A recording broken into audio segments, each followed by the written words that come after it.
அனைவருக்கும் வணக்கம். இந்த பதிவில் ஏப்ரல் மாதம் 29ஆம் தேதி திங்கட்கிழமை அன்று பார்த்தீங்க அப்படின்னா தேய்பிறை சஷ்டி. இந்த நாளன்று முருகனுக்கு கடன் பிரச்சனை இருப்பவர்கள்லாம் தீபம் ஏற்றி வைத்து வழிபாடு செய்யும்போது உங்களுடைய கடன் பிரச்சனை அனைத்துமே தீரும். எந்த தீபம் ஏற்றி வைத்து நம்ம வழிபாடு செய்யணும், எந்த நேரத்தில் வழிபாடு செய்யலாம் அப்படின்னு திங்கட்கிழமை முழுவதுமே நமக்கு தேய்பிறை சஷ்டி திதி இருக்கின்றது.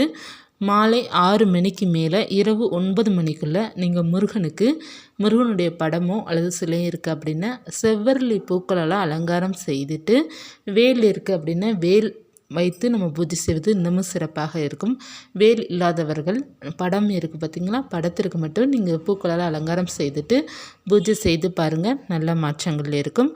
கோடி கடன் இருந்தாலும் உங்களுக்கு குறையும். நம்பிக்கையுடன் நீங்கள் செய்யும் பட்சத்தில் உங்களுடைய கடன் பிரச்சனை எல்லாமே குறையும். கண்கூடாக நீங்கள் உணரவும் முடியும். முருகனுக்கு எப்படி தீபம் ஏற்ற வேண்டும் அப்படிங்கிறத பார்க்கலாம். முருகனுடைய படத்தை அலங்காரம் செய்துட்டு ஒரு தாம்பூலத்தட்டை எடுத்துக்கோங்க. அதை எடுத்து 6 வெற்றிலை எடுத்துக்கோங்க. அல்லது நீங்கள் ஒரு வெற்றிலை தான் கையில் இருக்குன்னா ஒரு வெற்றிலையாவது எடுத்துக்கோங்க. அந்த 6 வெற்றிலை எடுத்து சுத்தம் பண்ணிவிட்டு சந்தன குங்குமம் போட்டு வச்சுக்கோங்க. வைத்துட்டு அந்த வெற்றிலை காம்பை நீங்கள் கிள்ளலாம் அல்லது அப்படியே கூட நீங்கள் தீபம் ஏற்றலாம். இரண்டுமே ஓகே தான்.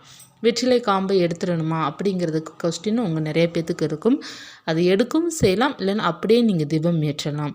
அப்படியே கூட தீபம் ஏற்றுவது ரொம்ப சிறப்பு. 6 வெற்றிலையை வட்டமாக வச்சுக்கோங்க. வைத்துட்டு ஒரே ஒரு அகல் விளக்கு நடுவில் வைத்து தீபம் ஏற்றலாம்.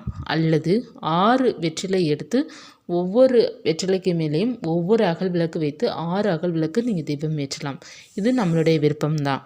ஆனால் கட்டாயமாக வெற்றிலை தீபம் ஏற்ற வேண்டும். வெற்றிலை தீபம் ஏற்றினால் மட்டுமே இது ஒரு பரிகார தீபம் மாதிரி நம்மளுடைய கடன் பிரச்சனை அனைத்தையுமே குறைத்து வைக்கும். இந்த வெற்றிலை தீபம் நம்மளுடைய வேண்டுதலுக்கு வெற்றியை கொடுக்கும். நீங்கள் என்ன வேண்டுதல் வைத்து வெற்றிலை தீபம் ஏற்றினாலும் அது 100% நடக்கும். சொந்த வீடு வாங்கணும், சீக்கிரம் திருமணம் நடக்கணும், கடன் பிரச்சனை தீரணும், தொழில் வளர்ச்சியாக வேண்டும், எந்த வேண்டுதல் வைத்தும் இந்த வெற்றிலை தீபம் ஏற்றினாலும் அது வெற்றியை கொடுக்கும். அதனால தான் வெற்றிலை தீபத்திற்கு ரொம்ப முக்கியத்துவம் கொடுக்கப்படுது. அதனால் வெற்றிலை தீபம் எல்லோருமே ஏற்றலாம். இவர்கள் தான் ஏற்றணும், அவர்கள் தான் ஏற்றணும் அப்படிங்கிறது இல்லை. எல்லோருமே வெற்றிலை தீபம் ஏற்றி வைத்து வழிபாடு செய்யலாம். அது முருகனுக்கு உகந்த நாளன்று தேய்பிறை சஷ்டி, வளர்பிறை சஷ்டி, கிருத்திகை அன்று, மற்ற செவ்வாய்க்கிழமை அன்று நம்ம ஏற்றலாம்.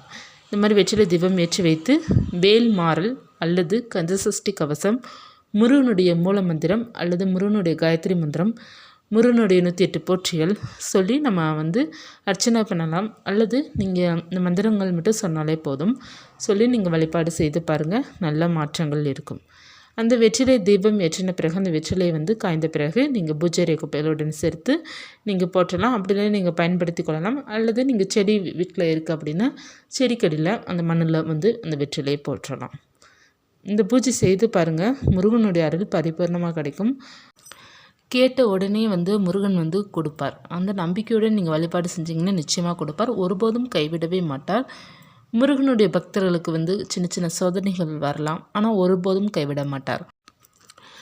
முருகனை நம்பி வழிபாடு செய்யும்போது முருகன் எப்போதுமே உங்களுக்கும் உங்களுடைய இல்லத்திற்கும் துணையாக இருப்பார். எப்போதுமே உங்கள் இல்லத்தில் குடிகொண்டு இருப்பார். அவர் அந்த அளவுக்கு சக்தி வாய்ந்தவர். முருகர் உங்களுடைய வீட்டு பிள்ளையாக நீங்கள் நினைக்கலாம், ஒரு அப்பாவாக நினைக்கலாம், நினைத்து நீங்கள் வழிபாடு செய்யலாம். அந்தளவுக்கு நம்ம முருகனுக்கும் நமக்கு ஒரு பாண்டிங் இருக்கும். முருகனை வழிபாடு செய்யும்போது நல்ல ஒரு பாண்டிங் கொடுக்கக்கூடிய ஒரு அற்புதமான வழிபாடு முருகனுடைய வழிபாடு. செய்து பாருங்கள், நல்ல ஒரு மாற்றங்கள் இருக்கும். நெய்வேத்தியமாக பார்த்தீங்க அப்படின்னா தேன், தினை மாவு அல்லது பால், சர்க்கரை, நம்ம வெற்றிலை பாக்கு வாழைப்பழம் வைப்பது ரொம்ப நல்லது. வாழைப்பழத்தில் செவ்வாழை வாழைப்பழம் வைப்பது மிகவும் சிறப்பானது. உங்களால் என்ன முடியுதோ அதை நைவேத்தியமாக வைக்கலாம். எந்த பழங்கள் உங்களால் வைக்க முடியுதோ அந்த பழங்கள் வச்சுக்கோங்க. ரொம்ப பிடிக்கும் அப்படிங்கிறது முருகனுக்கு என்ன சொல்லப்படுது அப்படின்னா தினை மாவும் தேனும் சொல்லப்படுது அதிகமாக. மற்றும் பொரி உங்கள் எல்லாருக்குமே தெரியும், நம்ம கார்த்திகை மாதத்தில் தான் அதிகமாக வைத்து வழிபாடு செய்வாங்க. பொரி கூட நீங்கள் வைத்து வழிபாடு செய்யலாம். முருகனை நினச்சி மனதார மனமுருகி பிரார்த்தனை செய்து பாருங்கள், எல்லாமே உங்களுக்கு கைகூடும். முருகனை வழிபாடு செய்யும் பக்தர்கள் முருகனுடைய படம் வாங்கணும், சிலை வாங்கணும் அப்படிங்கிற விருப்பப்படுறவங்க முருகனுடைய படம் எந்த படம் வாங்கணும் அப்படிங்கிறது கேட்டிருந்தீங்க. முதல்ல முக்கியத்துவம் நமக்கு வந்து ஃபேமிலி படம் கொடுக்கறது ரொம்ப நல்லது.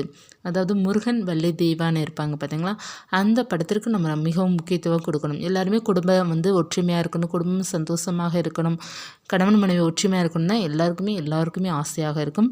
அப்படி இருக்கும் பட்சத்தில் நம்ம வந்து அந்த முருகன் ஃபேமிலியோட படத்தை வாங்கி நம்ம வழிபாடு செய்யணும். ஒவ்வொரு கடவுளுமே ஃபேமிலியோடு இருக்கிற படத்தை வந்து நம்ம வந்து வீட்டில் இருக்கிறவங்க வந்து வழிபாடு செய்வது நல்ல பலனை கொடுக்கும் அப்படிங்கிறது சொல்லுவாங்க.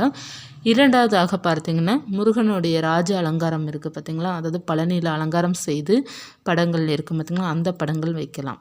முதல்ல வந்து குடும்ப படம், இரண்டாவதாக ராஜ அலங்கார படம் அல்லது குழந்தையாக இருப்பார் பார்த்தீங்களா முருகர், அந்த படத்தையும் நம்ம வைக்கலாம்.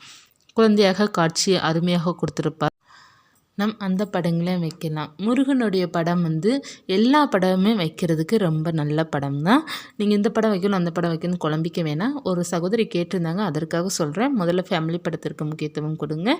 அதற்கப்புறம் ராஜ அலங்கார படம், அதற்கப்புறம் உங்களுக்கு என்னென்ன படங்கள்லாம் பிடிக்குதோ அந்த படம், உங்களுக்கு என்ன பிடிக்குதோ அந்த படத்தை வாங்கி வைங்க. இப்போ முருகன் பிடிக்கும் அப்படிங்கிறதுக்காக முருகனுடைய எல்லா படத்தையும் வாங்கி வைக்கணும் அப்படிங்கிறது இல்லை. நம்ம வந்து சுவாமி படங்களே நம்மளுடைய பூஜை ரூமில் ரிப்பீட்டாக நிறையா வரக்கூடாதுன்னு சொல்லுவாங்க.